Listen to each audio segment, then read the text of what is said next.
नमस्कार, आप देख रहे हैं आज तक। आपके साथ मैं हूं सईद अंसारी। कोरोना की तीसरी लहर से सबसे ज्यादा खतरा अब बच्चों को बताया जा रहा है, लेकिन करोड़ों माता पिताओं के लिए उम्मीद भरी खबर भी आई है। भारत में बच्चों पर वैक्सीन का ट्रायल शुरू होने वाला है। अगर ये ट्रायल सफल रहा तो हमारे बच्चे कोरोना संक्रमण से काफी हद तक सुरक्षित हो पाएंगे।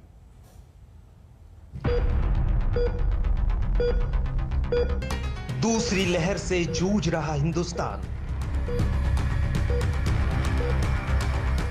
तीसरी लहर के खतरे से सहमा हिंदुस्तान।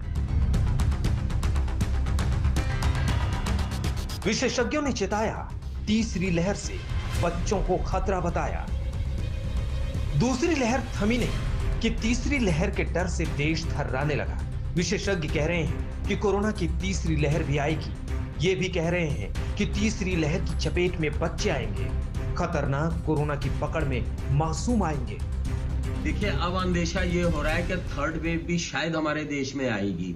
मैं आपको बता दूं कि ये पेंडेमिक की एक प्रॉपर्टी होती है कि वो वेव्स में आती है। पिछली बार स्पेनिश फ्लू भी आया था तो 4 वेव्स में आया था। इस वक्त भी इस पेंडेमिक में भी कुछ देशों में चौथा वेव भी चल रहा है, तो हमारे हिंदुस्तान में भी तीसरे वेव आने की पूरी संभावना है।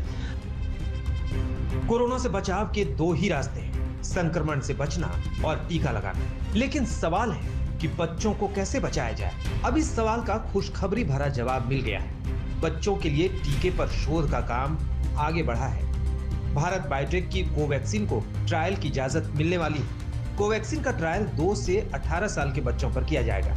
Central drugs standard control organisation की सब्जेक्ट एक्सपर्ट कमेटी ने ट्रायल की सिफारिश की। ये ट्रायल दूसरे और तीसरे चरण के होंगे। करीब 525 बच्चों पर कोवैक्सीन का परीक्षण किया जाएगा। एम्स दिल्ली, एम्स पटना और नागपुर के मेडिट्रेना इंस्टीट्यूट ऑफ मेडिकल साइंस में ट्रायल होंगे। बच्चों को कोरोना से बचाने की चिंता पूरी दुनिया में है। आपको शायद मालूम हो कि अमेरिका में फाइजर कंपनी की वैक्सीन को 12 साल के बच्चों के लिए इस्तेमाल की इजाजत दे दी गई।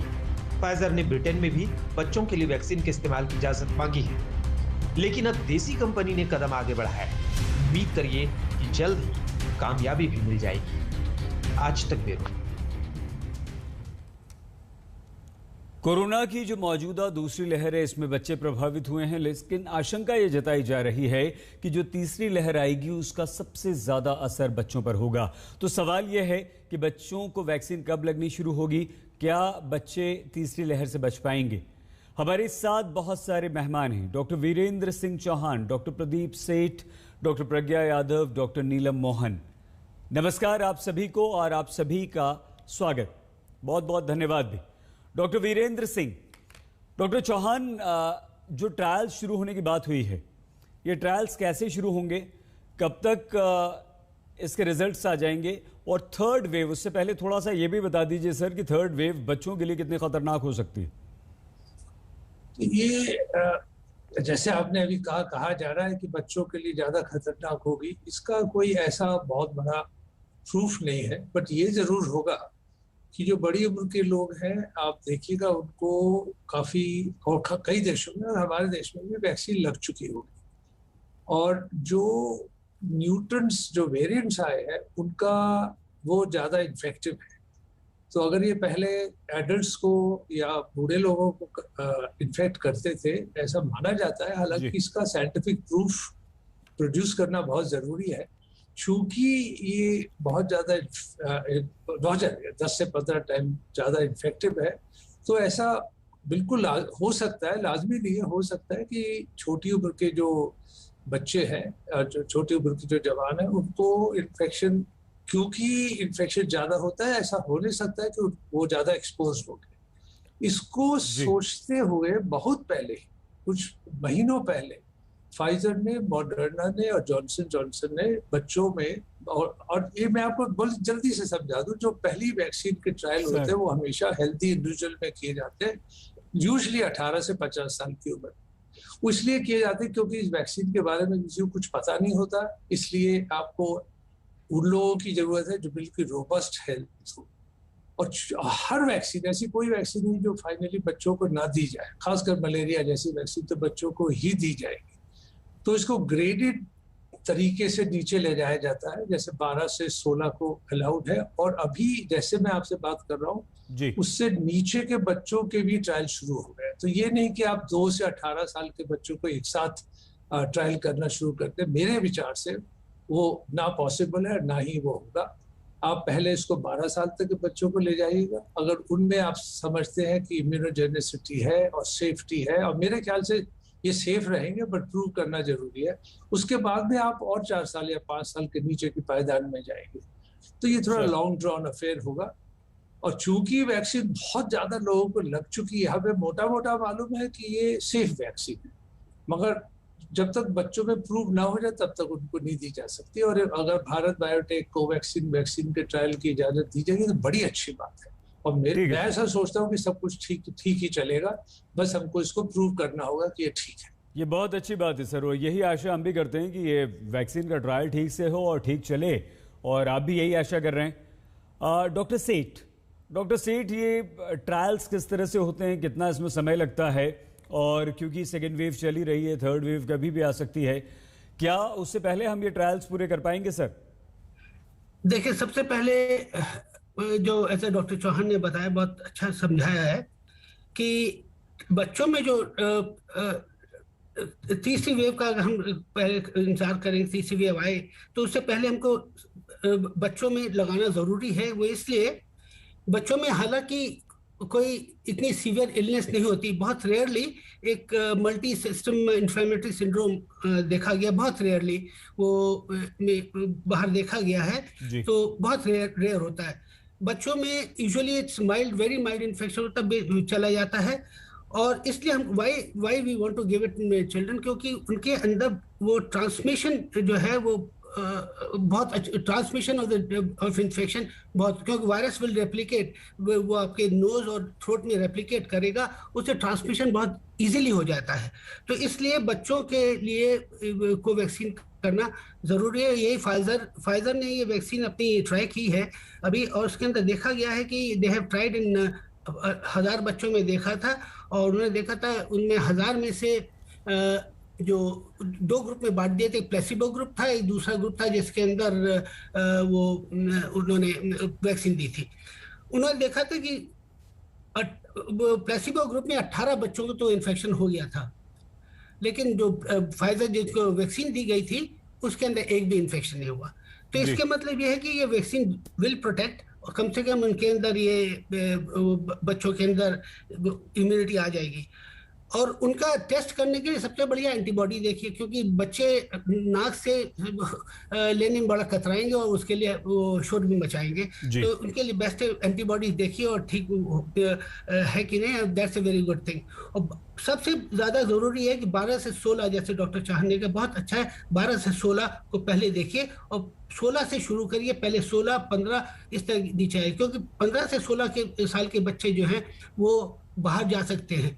और एक चीज हमको ये देखना चाहिए कि बच्चों के अंदर जब हम वैक्सीन लगाएंगे तो उनके अंदर immune cells, they are brimming with immune cells, उनके पास इतने इम्यून सेल्स हैं जैसे यंग आर्मी की तरह हैं, तो उनके जो भी वैक्सीन लगाएंगे उसका रिएक्शन जरूर होता है, reaction in the form of fever हो सकता है, तो वो उस फीवर होगा और हायर एंटीबॉडीज बनती हैं। ये देखना बहुत जरूरी है इसके लिए। तो वो ये सब चीजें होती है, इन चीज को ध्यान रखना चाहिए।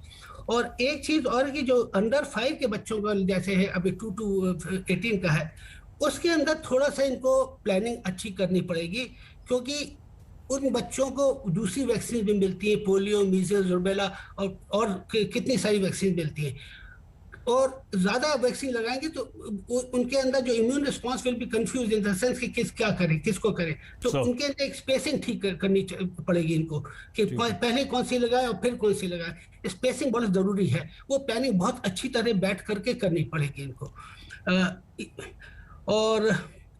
और ऐसा कोई चिंता की बात नहीं, मैं तो कहता हूँ बच्चों को लगानी चाहिए, पहले जैसे हो शुरू से करें, लेकिन इससे ट्रांसमिशन में जरूर हो जाएगा, और not only transmission, herd immunity बनेगी। ठीक है सर। डॉक्टर नीलम, बहुत सारे एक्सपर्ट्स, डॉक्टर्स, और देखिए डॉक्टर सेठ भी कह रहे हैं कि लगाना चाहिए, डॉक्टर चौहान भी कह रहे हैं कि हमें ट्रायल करके इसे लगाना चाहिए। कोवैक्सीन, कोविशील्ड, डॉक्टर नीलम, ये 2 वैक्सीन हम लोग इस्तेमाल कर रहे हैं हमारे देश में, क्या अभी हम ये बच्चों को सिर्फ इसलिए नहीं लगा पा रहे हैं क्योंकि बच्चे ट्रायल्स में शामिल नहीं है, और अगर ट्रायल में हम बच्चों को शामिल करते हैं तो ये कब तक हो जाएगा? देखिए, पहले तो थोड़ा सा डिफरेंस जो सबने बोला उससे अलग समझाना चाहूंगी कि जो हम जो वैक्सीन बनती है वो किस तरीके से बन रही है। जो भारत बायोटेक है इन एसोसिएशन विद ICMR, ये attenuated virus entire virus virion को लेके बना है। कोविशील्ड जो है वो स्पाइक प्रोटीन को वेक्टर के साथ कंबाइन करके बनी है, मॉडर्ना और कोविशील्ड जो एस्ट्राजेनेका की हम यूज कर रहे हैं। और जो अभी हमारे पास दूसरी वायरस J&J की आ रही है ऑल दैट, वो mRNA वैक्सीन है एंड फाइजर mRNA वैक्सीन है। तो जो अभी वर्ल्ड में May 10 को FDA ने USA में फाइजर वैक्सीन अप्रूव की है 12 years एंड अबव। 2200 चिल्ड्रन थे जो 12 to 15 years के थे, और 750 बच्चे 16 साल के 15-16 साल की।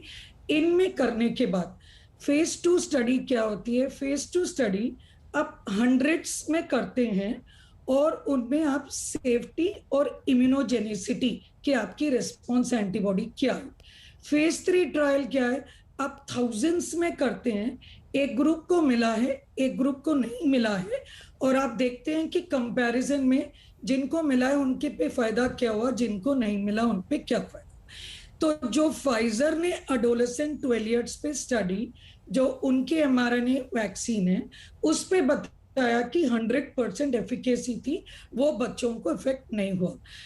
थोड़े एक्सपर्ट्स ये सोच रहे थे कि बच्चों को क्यों लगाएं, तो ये जान के आपको दुख होगा कि USA में 303 चिल्ड्रन डाइड। दो हम कहते हैं कि मतलब 3 lakhs के ऊपर हुए बच्चों को इफेक्ट, तो 3 चाहे वो अमाउंट छोटा हो, हमारी पॉपुलेशन 40% चिल्ड्रन है, उस 40% में अगर मैं आपको 0.05% मोर्टेलिटी भी बताऊं तो आपको स्वीकार नहीं होएगा कि हम अपने बच्चों को ये दे। तो मेरे हिसाब से जब February 28 को भारत बायोटेक ने सेंट्रल रिसर्च को ये अपनी प्रपोजल दिया था, तो उस प्रपोजल में उन्होंने कहा नहीं, आप एक दोबारा नया प्रोटोकॉल बनाएं। हो सकता है वो प्रोटोकॉल में फेज 2 फेज 3 स्टडीज जो उन्होंने ये 700 बच्चों को बताए हैं, मे बी स्टेप वाइज बड़े और छोटे नहीं लिए। तो उन्होंने अपना रिवाइज प्रोटोकॉल ट्यूसडे कल को सबमिट किया और कल उनको अप्रूवल मिला है इस स्टडी का, जिसमें आपने बताया कि 750 बच्चे ये 3 जगह पे लिए जाएंगे। तो जब आप किसी चीज को कंपेयर करते हो डिफरेंट वैक्सीन, तो एक हमारी स्टडी होनी चाहिए, लेकिन काफी माता पिता का ये सोचना है कि हमें इंटरनेशनल वैक्सीन को अप्रूवल दे देनी चाहिए। अगर फाइजर यहाँ आना चाहते हैं, मॉडर्ना ऑलरेडी मार्च 2021 से 6 महीने से 12 साल की स्टडी कर रहे हैं। तो जब तक उनकी स्टडी के रिजल्ट्स आएंगे, ये अक्टूबर, ये ईयर के सितंबर अक्टूबर तक वो रिजल्ट्स आएंगे, तब तक हमारी भी स्टडी के फेज 2 ट्रायल हो जाएंगे और हम अपनी प्लस बाहर दोनों को ओपन करना चाहिए। ये मेरी सोच है। ठीक है डॉक्टर नीलम। डॉक्टर प्रज्ञा, मॉडर्ना फाइजर अमेरिका में बच्चों को लगी रही है, तो क्या हमारे वहाँ जो कोविशील्ड और कोवैक्सीन हम लगा रहे हैं वो अच्छी है, उसके रिजल्ट्स बहुत अच्छे आ रहे हैं? बच्चों पर आप सभी की राय है, दूसरे एक्सपर्ट्स और डॉक्टर्स की भी राय है कि बच्चों पर भी वो बढ़िया असर करेगी। तो अब जो सबसे बड़ी जरूरत है ट्रायल्स की, ये क्लिनिकल ट्रायल्स कितनी जल्दी कैसे हो सकते हैं और कब तक इसका रिजल्ट आ सकता है? तो अब भारत बायोटेक की जो इसके पहले जो स्टडी हुई है फेज 1 एंड फेज 2 में उन्होंने 12 साल से बच्चे भी इनरोल किए थे अपने स्टडी में, और 12 से 18 साल के जो बच्चों का डेटा भी अवेलेबल था। फेज 2 और फेज 1 में ऑलरेडी ये प्रूव हो गया था कि जो वैक्सीन है वो सेफ है और इम्यूनोजेनिसिटी बहुत अच्छी है, और उसमें बाकी डेटा भी आ गया था जिसमें even cell mediated immune response भी इंक्लूड था। फेज 3 का जो डेटा अभी रिसेंटली आया है जिसमें उन्होंने बताया कि सीवियर केसेस के अगेंस्ट इसकी एफिकेसी 100% है, और जो एवरेज इंटरिम डेटा उन्होंने बताया था कि 81% एफिकेसी है वैक्सीन की। तो ऐसा लगता है कि, और जो सबसे इम्पॉर्टेंट चीज़ है कि ये एक इनएक्टिवेटेड वैक्सीन है जो कि बहुत ही टाइम टेस्टेड है, और बच्चों की बहुत सारी वैक्सीन जैसे कि पोलियो की वैक्सीन है ऑलरेडी हम इनको यूज़ कर रहे हैं, काफ़ी सेफ है और दुनिया भर में इस्तेमाल की जाती है। लेकिन जैसा कि बाकी अभी सीनियर एक्सपर्ट्स ने बताया कि सबसे पहले जो एडल्ट पॉपुलेशन होती है उसमें हमेशा ट्रायल होता है, और उसके बाद फिर हम बच्चों में भी पहले जो बड़े बच्चे होते हैं और फिर धीरे धीरे नीचे की उम्र में जाते हैं। तो भारत बायोटेक का भी यही प्लान है कि पहले वो 18 साल से 12 साल के बच्चों के बीच पे ट्रायल करेंगे और फिर वो 3 चरणों में नीचे के आयु के बच्चों में ट्रायल करेंगे। इसमें जो ट्रायल है, जो भारत बायोटेक की जो वैक्सीन कोवैक्सीन है, इसका पहली डोज के बाद दूसरी डोज 28 डेज पे लगाई जाएगी और 56 डेज में हमें पता चलेगा कि बच्चे कैसा रिस्पॉन्स कर रहे हैं। बट ये जो ट्रायल है यहाँ पे इम्यूनोजेनिसिटी हमें पता है कि ये तो होनी है, बट जो सबसे इम्पॉर्टेंट इसका एस्पेक्ट है कि सेफ्टी इस्टेब्लिश करना कि ये वैक्सीन जो है बच्चों में अच्छी है और इसमें ज़्यादा रिएक्टोजेनिसिटी या इस तरह की कोई दिक्कत नहीं आएगी। वो जो डेटा आएगा उससे जो हमारे देश के जो माता पिता हैं उनमें बहुत भरोसा आ जाएगा और इस वैक्सीन को लेने के लिए सब लोग आगे आएंगे। दुनिया भर में बहुत सारी वैक्सीन के ट्रायल चल रहे हैं या लोग प्लान कर रहे हैं, जिसमें अभी डॉक्टर नीलम ने भी बताया फेजर के बारे में। उसके अलावा Johnson and Johnson, Moderna and AstraZeneca की वैक्सीन के ट्रायल्स कुछ प्लानिंग में है और कुछ ऑलरेडी चल रहे हैं। और रिसेंटली जैसा कि यूएस ने इमरजेंसी यूज ऑथराइजेशन अभी 12 साल के बच्चों के लिए फेजर वैक्सीन के लिए दे दिया है जी। मुझे लगता है कि ये हमारे देश के लिए बहुत अच्छा कदम है इस पैंडेमिक से लड़ने के लिए, क्योंकि जब इम्यूनाइज नहीं करेंगे, पहली बात हो हम स्कूल और कॉलेज खोलने की जो बात है वो सोच नहीं पाएंगे। और दूसरी बात है कि अगर बड़ी आयु के लोग और मिडिल आयु के लोग अगर जो हैं वो वैक्सीनेट हो जाते हैं और बच्चे नहीं। डॉक्टर प्रज्ञा, हमें आपको यहाँ पर रोकना पड़ेगा। डॉक्टर नीलम, आप कुछ कहना चाह रही हैं? मैम, एक छोटे से ब्रेक के बाद हम आपके पास आएंगे। तो डॉक्टर वीरेंद्र सिंह चौहान, डॉक्टर प्रदीप, लहर चल रही है, बच्चे इसमें संक्रमित हो रहे हैं, लेकिन आशंका ये जताई जा रही है कि जो तीसरी लहर है वो सबसे ज्यादा बच्चों के लिए खतरनाक होने वाली है। हमारे देश में वैक्सीन बच्चों को भी लगेगी, इसके लिए ट्रायल शुरू करने की इजाजत दे दी गई है। कब तक ये ट्रायल्स पूरे होते हैं, कब तक वैक्सीन लगनी शुरू हो जाएगी, इसी पर हम बात कर रहे हैं देश के 4 बड़े डॉक्टर्स के साथ जो इस वक्त हमारे साथ मौजूद हैं। बहुत छोटी आशंका ये जताई जा रही है कि बच्चों पर यह सबसे ज्यादा घातक होगी, खतरनाक रूप से वार करेगी। वैक्सीन के ट्रायल शुरू करने की इजाजत दे दी गई है। देश के 4 बड़े डॉक्टर्स इस वक्त हमारे साथ यहां पर मौजूद हैं। लेकिन डॉक्टर चौहान, ट्रायल शुरू हो रहे हैं, उसके लिए हमें इंतजार करना होगा। आप सभी लोग आशावान हैं कि ये वैक्सीन बच्चों पर कारगर होगी, असरदार होगी। उससे पहले जब तक वैक्सीन नहीं आ जाती है, हम अपने बच्चों को, 18 साल से कम उम्र के बच्चों को डॉक्टर चौहान कैसे बचाएं? देखिए, जो 18 साल से नीचे एकदम से है, मैं दो चीज क्लियर करना चाहता हूँ। मुझसे पहले एक एक्सपर्ट ने कहा था। पहली बात तो ये मैं जल्दी से क्लियर करना चाहता हूँ, जितनी भी वैक्सीन है अभी तक जो अप्रूव हुई है वो 3 प्लेटफॉर्म पे है। ठीक है, mRNA प्लेटफॉर्म पे है, वायरल वेक्टर प्लेटफॉर्म पे है और तीसरी वाली इनएक्टिवेटेड वैक्सीन प्लेटफॉर्म पे। मेरा ये विश्वास है जितनी भी वैक्सीन है जो सेफ है, उन सबको वैक्सीन को जहाँ जहाँ वो अप्रूव है वो सब बच्चों में ऑलरेडी या शुरू नहीं है तो शुरू हो जाएगा। और जॉनसन mRNA वैक्सीन नहीं है, जॉनसन वायरल वेक्टर वैक्सीन है। रही बात 18 और 17 साल में, अगर वैसे देखें तो कोई ज्यादा फर्क नहीं है, 16 और 17 में कोई ज्यादा फर्क नहीं है। यही है कि वैक्सीन इतनी नाजुक चीज है और इसकी सेफ्टी, इम्यूनोजेनिसिटी तो क्या है ही, इसकी तो इम्यूनोजेनिसिटी होगी तो देने का कोई फायदा नहीं। मगर हम लोग ऐसा सोचते, जो लोग वैक्सीन डेवलपमेंट पर काम करते हैं, सबसे बड़ी चीज है सेफ्टी। और सेफ्टी में एडवर्स इवेंट की क्या, क्योंकि वैक्सीन सिर्फ इनएक्टिवेटेड वायरस नहीं है या सिर्फ एस प्रोटीन वायरल वेक्टर में नहीं। वैक्सीन में कम से कम 20-25 और कंपाउंड डाले जाते हैं, कुछ केसेस में एडजुवेंट डाले जाते हैं, और उन सब की अपनी रिएक्टिविटी होती है, और जरूरी नहीं है कि एडल्ट्स में जो हो वही बच्चों में हो। तो इसलिए ये ट्रायल करना एकदम से लाजमी हो जाता है। इसीलिए जैसे अब चारों ने एक ही बात कही है आपको पिछले आपके सेशन में कि बहुत जरूरी है, होना चाहिए, सब जगह हो रहा है और हमारे देश में हो रहे, तो बहुत अच्छा है। तो जो रिएक्टोजेनिसिटी जरूरी नहीं है कि वैक्सीन का जो पोर्शन है उसी पे हो, दैट इज वायरस का, ठीक है, उसमें PEG है किसी में लाइक कोवैक्सीन में फॉर एग्जांपल वीरोमैक्स करके एडजुवेंट, जिससे कि वैक्सीन की पोटेंसी बढ़ती है। तो वो अननोन होते हैं, उस अननोन को हम लोगों को सॉर्ट आउट करना पड़ता है एज वाइज में। तो ये, और अभी बच्चों, आपका सवाल जो ये है कि अभी जो बच्चे हैं या जो उनको कैसे प्रोटेक्ट किया, आई थिंक सबको कैसे प्रोटेक्ट किया, आई थिंक जो 12 साल से 10 साल 8 साल से बच्चे हैं सर, बेसिक्स में वही है कि सबको मास्क, और जब तक इसका प्रकोप ज्यादा है डबल मास्क। मास्क से अच्छी कोई वैक्सीन नहीं है मेरे ख्याल से। वैक्सीन में फिर भी आपको देना है, जाके लेना है, सप्लाई का चेन का प्रॉब्लम है वगैरह वगैरह, बट मास्क पहनने में तो किसी को कोई प्रॉब्लम नहीं है। और पेरेंट्स को देखें, बच्चों को देखें, घर में देखें, जहाँ संक्रमण ज्यादा है मास्क पहनाइए, हाथ साफ। इसी तरह से पूरे जहाँ सक्सेसफुली वर्ल्ड ने किया है, वैक्सीनेट तो किया ही है, मगर बहुत ही ध्यान से उन लोगों ने अपने वैक्सीन, अपना सोशल रिस्पॉन्सिबिलिटी निभाई है।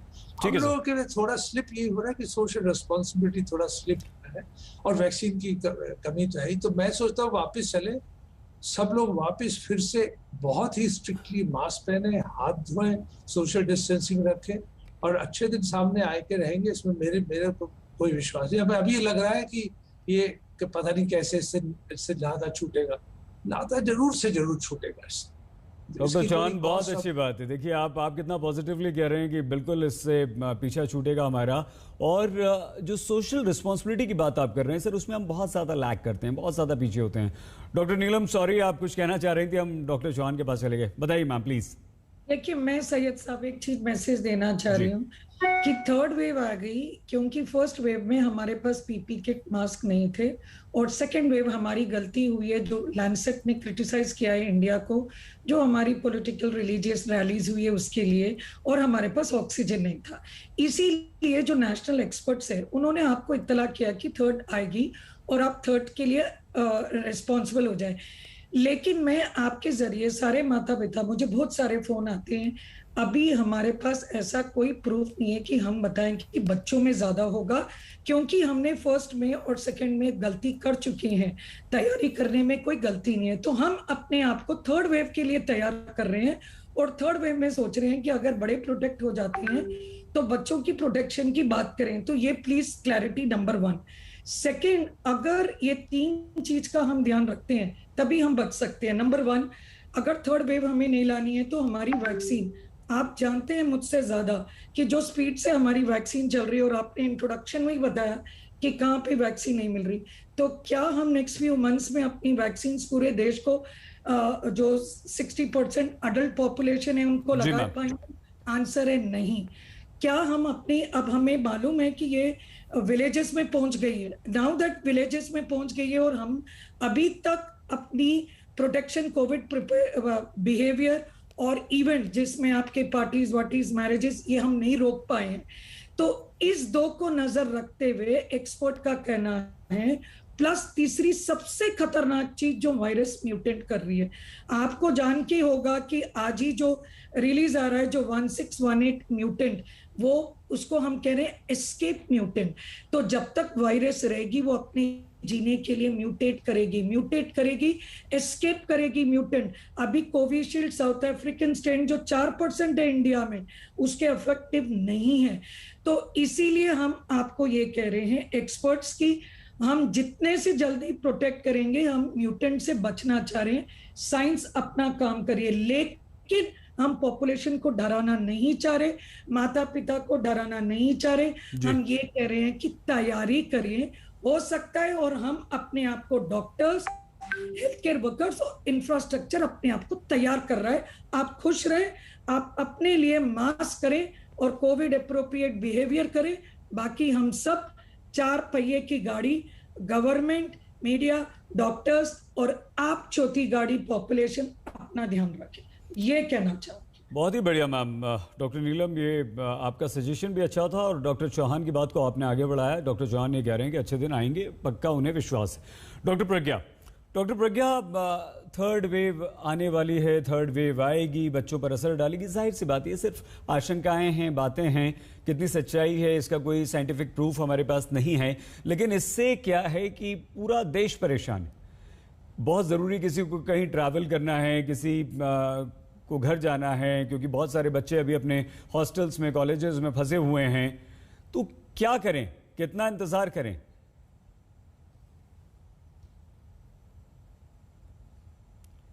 मैम आप शायद म्यूट हैं डॉक्टर प्रज्ञा। हाँ जी, जैसा डॉक्टर नीलम ने भी बताया कि हमारी वैक्सीन की सिचुएशन कैसी है और हमारा जो वायरस अभी गाँव तक पहुँच चुका है और अभी भी एक्चुअली बहुत ही जो बड़ी पॉपुलेशन है वो कोविड के प्रति जो बिहेवियर होना चाहिए वो अभी भी फॉलो नहीं कर रहे हैं। तो अभी जो सेकेंड वेव है इसको ही कंट्रोल करने में टाइम लगेगा। और जहाँ तक बात थर्ड वेव की, थर्ड वेव, फोर्थ वेव, या चाहे हम कितनी पैंडमिक हम जितना चाहें एक्सपैंड कर सकते हैं, अगर हमने इसको जो ज़रूरी स्टेप्स जो अभी सभी लोगों ने एडवाइस किया अगर हम नहीं लेते हैं, और ये जब तक हम नहीं लेंगे तब तक हम इसको रोक भी नहीं सकते हैं। तो अगर सभी लोग मिलकर एफर्ट्स करेंगे, गवर्नमेंट अपना काम करेगी, डॉक्टर्स तो अपना काम कर ही रहे हैं ऑलरेडी, और अगर जनता अपना काम करेगी, जिसमें बहुत सारी जगहों पे वैक्सीन है लेकिन लोगों के मन में इतने तरह के भय हैं वो जा नहीं पा रहे हैं और बहुत सारे लोग जो हैं फॉलो नहीं कर रहे हैं जो प्रैक्टिसेस होनी चाहिए। तो अगर हम जितना ज़्यादा जल्दी इस चीज़ को समझ करके साथ मिलके कोशिश करेंगे, शायद हम उतनी जल्दी ही इस परेशानी से निजात पा सकेंगे। बिल्कुल मैम। डॉक्टर सेठ, वैक्सीन का तो हमें इंतज़ार करना होगा, ट्रायल्स बहुत जल्दी शुरू भी हो जाएंगे, लेकिन उससे पहले हम अपने बच्चों को किस तरह से बचाएं? एक कोविड एप्रोप्रिएट बिहेवियर जो है वो तो हमें अपनाना है, लेकिन बच्चों के लिए कोई विशेष सलाह आपकी तरफ से डॉक्टर सेठ? देखिए, एक सबसे बड़ी बच्चों के लिए सलाह यह है कि जो स्कूल्स हैं, तो बच्चे स्कूल जाते हैं वहाँ बड़ी जल्दी इनको इन्फेक्शन हो सकता है, क्योंकि because of the crowding in school. हर एक क्लास में बच्चे होते हैं, तो उसके लिए या तो ऑनलाइन एजुकेशन सिस्टम होना चाहिए अगर करना है, और जब तक वैक्सीनेशन नहीं होता तो अवॉइड करना चाहिए कि ऑनलाइन जितना हो सके उतना ऑनलाइन करें। और जो बड़े बच्चे हैं, जब 15 से 16 या जो 14 से 16 लगा लीजिए, उनके लिए अगर स्कूल अरेंज करते तो ये ज़रूरी है कि स्कूल के अंदर प्रॉपर डिस्टेंसिंग होनी चाहिए उनके लिए। नहीं तो अगर नहीं है तो मेरे ख्याल से ऑनलाइन एजुकेशन होना चाहिए। जैसे यूएसए में है, ऑनलाइन भी है प्लस वो अटेंडेंस द स्कूल भी है, दोनों चीज़ें हैं वहाँ अलाउ कर रखा है उन्होंने। कैलिफोर्निया में खासकर ये अलाउ कर रखा है। और जहाँ से छोटे बच्चों के लिए जो 5 साल से वो जो 6 साल की उम्र से जब छोटी क्लासों में जाते हैं, उनके लिए तो ज़रूरी है कि आप ऑनलाइन ही रखिए। और 2 से 5 जो मॉन्टेसरी और इसमें जाते हैं, इसमें जो डे केयर सेंटर्स में जाते हैं, उनके लिए तो बढ़िया घर के ही अंदर ही उनको रहना चाहिए। ये बहुत ज़रूरी है। और एक चीज़ मैं आपको बताना चाहता हूँ कि ये बहुत ज़रूरी है कि बच्चों में जो वैक्सीन लगेगी, जब लगी, उनके अंदर जो इम्यून रिस्पॉन्स होगा वो बहुत ज़्यादा होता है एज कम्पेयर टू 15 से 16 साल के बच्चों में। जो इम्यून रिस्पॉन्स है उनका बहुत ज़्यादा होता है, एंटीबॉडी बहुत धड़ाके से बनती हैं बनिस्बत जो 18 से 20 से 25 साल के बच्चों में, एडल्ट में होती है। तो उसके वजह से बुखार आ सकता है, उसके लिए चिंता नहीं करना चाहिए, लेकिन उसके लिए डॉक्टरों से भी सलाह लेनी चाहिए कि बुखार आ गया क्या करना चाहिए। अननेसेसरी वो पैनिक नहीं होना चाहिए कि वैक्सीन का ये वैक्सीन के रिएक्शन होते हैं बच्चों में। हर एक वैक्सीन का रिएक्शन, मीजल्स लगाइए, रूबेला लगाइए, कोई भी वैक्सीन लगाए, उसका रिएक्शन हो सकता है। तो इसी तरह इसका, और डॉक्टर चौहान ने एक बहुत अच्छी बात कही कि हर एक वैक्सीन के अंदर हालांकि एंटीजन सेम है, लेकिन जो उसके अंदर हम लोग कुछ चीज़ें मिलाते हैं, जैसे आपका एस्ट्राजेनेका हमारे यहाँ वैक्सीन चल रही है ये कोविशील्ड, इसके अंदर एडनो वायरस का वेक्टर लिखा है। इसी तरह वो एडनो वायरस का वेक्टर आपका स्पुतनिक में भी है, जॉनसन की वैक्सीन में भी है। तो वो एडनो वायरस के हालांकि उसके अंदर कुछ अपना नहीं होता, लेकिन रिएक्शन हो सकता है उससे।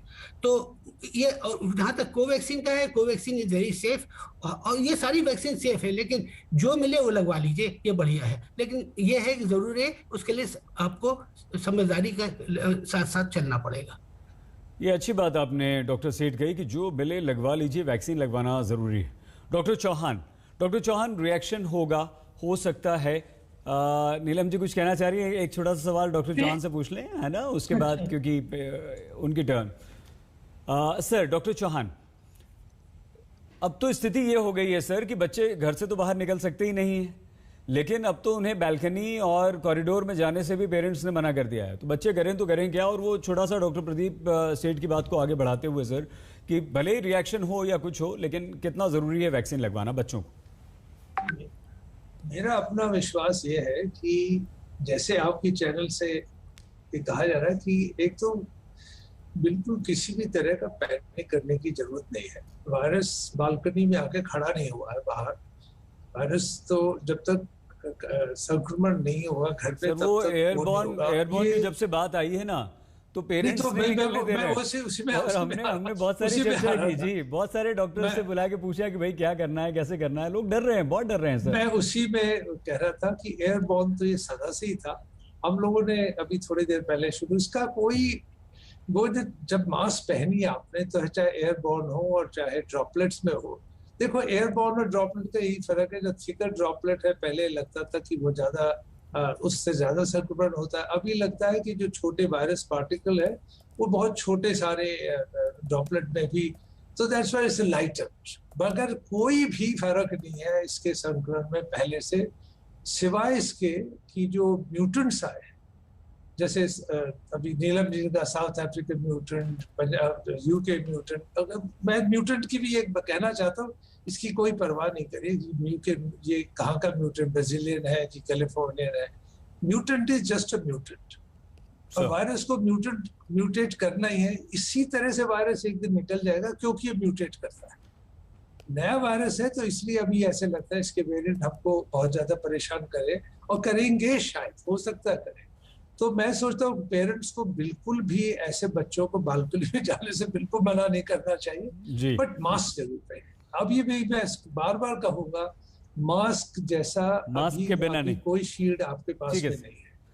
ठीक है, वैक्सीन और मास्क, मास्क और वैक्सीन। थोड़ा सा समय कम है सर, हम एंड की तरफ बढ़ रहे हैं। डॉक्टर नीलम, आप कुछ कहना चाह रही थी मैम? जी, मैं ये कहना चाह रही थी कि आपका जो प्रीवियस क्वेश्चन था बच्चों के लिए, first of all family members को आइसोलेशन का समझना चाहिए।